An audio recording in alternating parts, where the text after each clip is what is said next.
Think about the last time a movie scene made your heart race.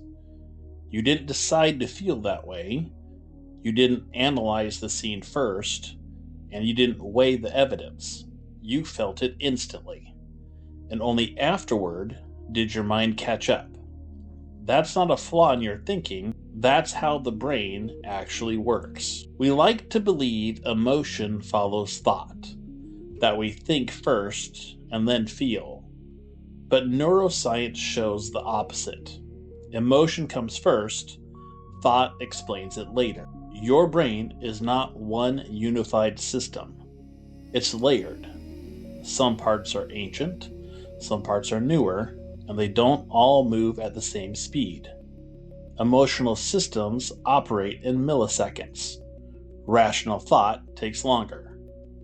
When a visual stimulus appears, a face, a threat, a sudden movement, your emotional brain reacts before your conscious mind has time to interpret it.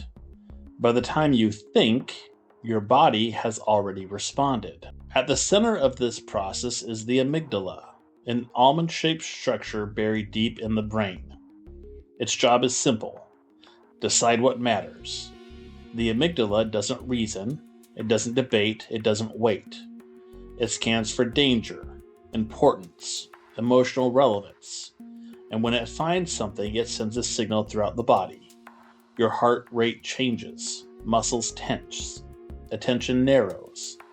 Only later does the thinking brain step in to make sense of what just happened. This is why screens are so powerful.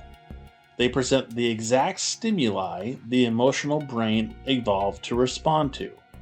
Faces, voices, social interaction, movement, sound.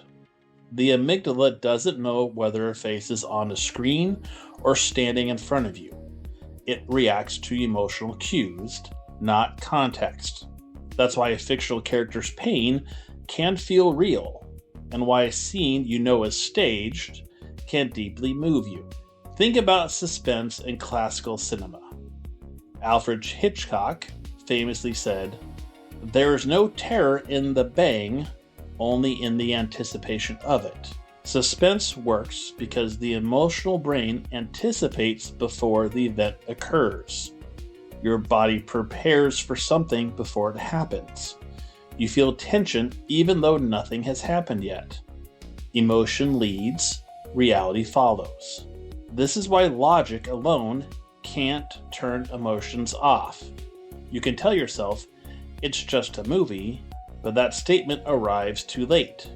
Your emotional response has already fired. Logic doesn't prevent emotion, it explains it after the fact. Understanding this changes how you watch. It explains why fears feel immediate, inspiration feels contagious, and outrage feels justified. Emotion is not weakness, but unexamined emotion becomes authority.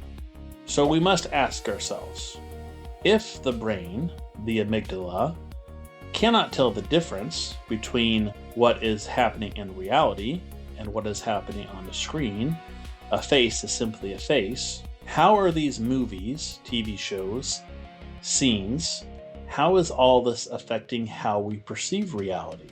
If we can't tell, and our body is being emotionally changed or charged by what we see on the screen, and we aren't analyzing what we've just experienced, how do we know what is really real?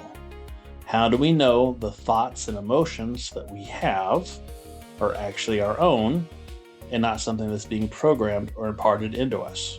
We will continue to ask these questions and analyze this in our next few episodes.